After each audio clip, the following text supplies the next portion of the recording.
আমরা এর আগে টক্সিক মানুষ কিভাবে চিনবেন সেটা নিয়ে আলোচনা করেছি। এখন আমরা ইউটিউব চ্যানেলে আলোচনা করব কিভাবে একটি টক্সিক সম্পর্ক সেটা চিহ্নিত করতে পারবেন এবং সেখানে থাকলে আপনার মানসিক স্বাস্থ্যের উপরে যে এফেক্ট পড়বে তা তো বলাই বাহুল্য। যেই সম্পর্কে আপনাকে একটি মানুষের সাথে মেকি হয়ে থাকতে হবে বা নিজস্বতা দেখাতে পারবেন না, সেই সম্পর্কটি একটি টক্সিক সম্পর্ক। যার সাথে সম্পর্কে আছেন তিনি যদি তার আত্মীয় পরিজন কাছের মানুষের সাথে আপনার সঠিকভাবে পরিচয় না করিয়ে দেন, তাহলে কিন্তু সেখানে কোনো সমস্যার জায়গা আছে বলে ধরে নিতে হবে।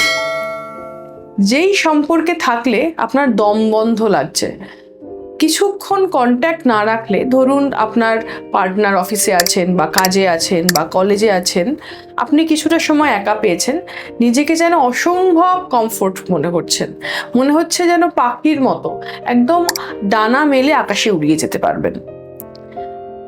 আপনাকে যেই সম্পর্ক নিজস্ব স্পেস দেয় না, সেই সম্পর্ক কিন্তু একটি টক্সিক সম্পর্ক।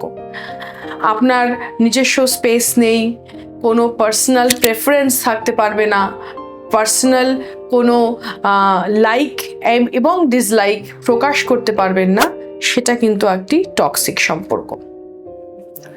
একটি টক্সিক সম্পর্কে আপনাকে আপনার পার্টনার আপনার ডিসকমফোর্ট জায়গাগুলো জানা সত্ত্বেও সেগুলো নিয়েই ডিসকাস করবে।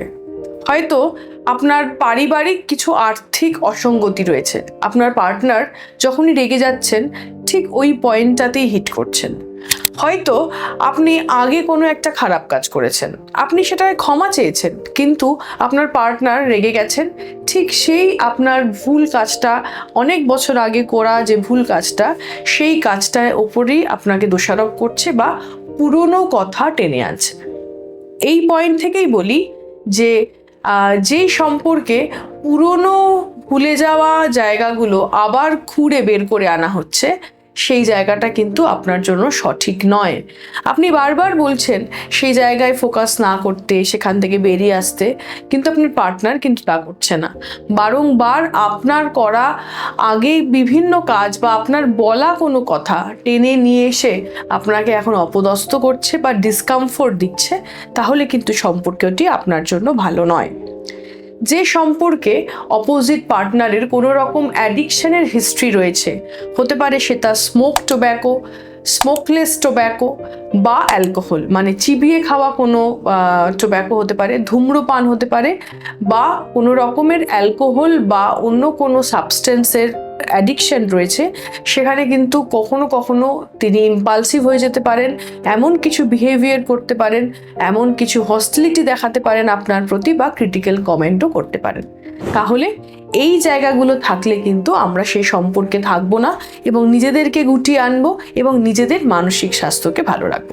ধন্যবাদ।